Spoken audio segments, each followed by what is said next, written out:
So mga tol, matapos pong magwagi si David Benavides sa laban nila kahapon ni David Morrell na ginanap sa T-Mobile Arena Las Vegas, saan nakuha po ni David Benavides ang panalo via unanimous decision at maagaw niya ang WBA regular light heavyweight world title ni David Morrell. Dalawang belt na nga po ngayon ang hawak ni Benavides mga tol, yung WBC interim belt niya at nakuha niyang titulo dito kay David Morrell. So alam na nga po ng karamihan mga tol, bagamat nakuha ni Benavides ang panalo na yan, bumagsak po si Benavides sa round 11 at nabilangan siya ng referee. So nagsalita na nga po si Benavides mga tol tungkol dyan. Wika ni Benavides na outbalance lang umano siya, kaya siya bumagsak, pero nangyari na daw yan. Ang mahalaga, napakita umano niya kung ano ang level na meron siya. Malakas din naman umano sumuntok itong si Morrell, pero mas di hamak na mas malakas naman daw yung suntok niya. Naniniwala din si Benavides mga tol na sobrang ganda daw ng pinakita niya sa laban. Handa na nga daw siyang labanan ang mananalo sa laban ng Artur Beterbiev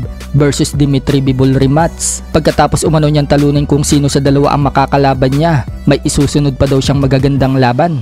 Bukod dyan mga tol, umaasa din si Benavides na mailalagay umano siya sa listahan ng pound for pound dahil daw yan sa pagiging multi-champion niya. Maaari nga daw siya mailagay mga tol sa number 9 spot or number 10. So bagamat satisfied po si Benavides sa performance niya, pero marami ngayon ang nagsasabi mga tol na hanggang pang 168 pounds lang daw ang lakas ni Benavides at hindi daw pala ito totoong Mexican monster. Kung sa 168 pounds daw kasi mga tol, pinapabagsak daw niya ang mga kalaban, pero pagdating daw sa 175 pounds, hindi na daw umuubra ang lakas ni Benavides. Kinakaya na daw yung lakas niya ng mga 175 pounders. Dalawang beses na nga daw lumaban ito sa 175 pounds mga tol, pero hindi man lang daw niya napabagsak yung mga kalaban. Unang nilabanan daw niya sa 175 pounds ang former world champion na si Alexander Gvozdyk. Hindi man lang daw napabagsak ni Benavides, pero pagdating kay Beterbiev, 3 beses niya itong pinabagsak noong maglaban sila taong 2019. Pero ngayong may edad na daw itong si Gvozdyk mga tol na nilabanan ni Benavides, nahirapan daw itong si Benavides at hindi man lang napabagsak. Pero ang dahilan naman po ni Benavides mga tol, kaya hindi niya nagawang pabagsakin si Gvozdyk, may injured daw ang kamay niya.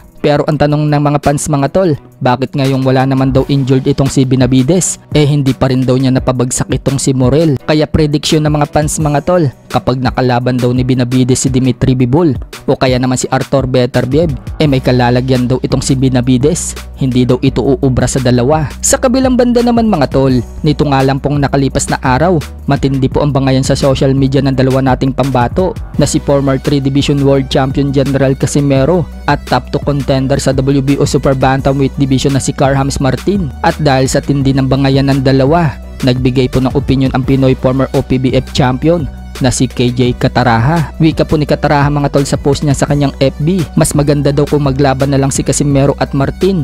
Total, pareho naman daw silang lumalaban sa Super Bantamweight Division para daw matigil na ang away nilang dalawa sa social media. Gumawa pa nga po ng poll si Cataraha mga tol at sinabi sa pagbobotohan, tumitindi na daw ang bangayan ng dalawa. Kung mag-cross daw ang landas ni Casimero at Martin, sino daw sa dalawa ang mananalo? So makikita nga mga tol na mas maraming pumabor kay Casimero kaysa kay Martin. Nakakuha po kasi ng 66% vote si Casimero, habang 34% lang po ang nakuha ni Martin. So anong masasabi nyo dyan mga tol?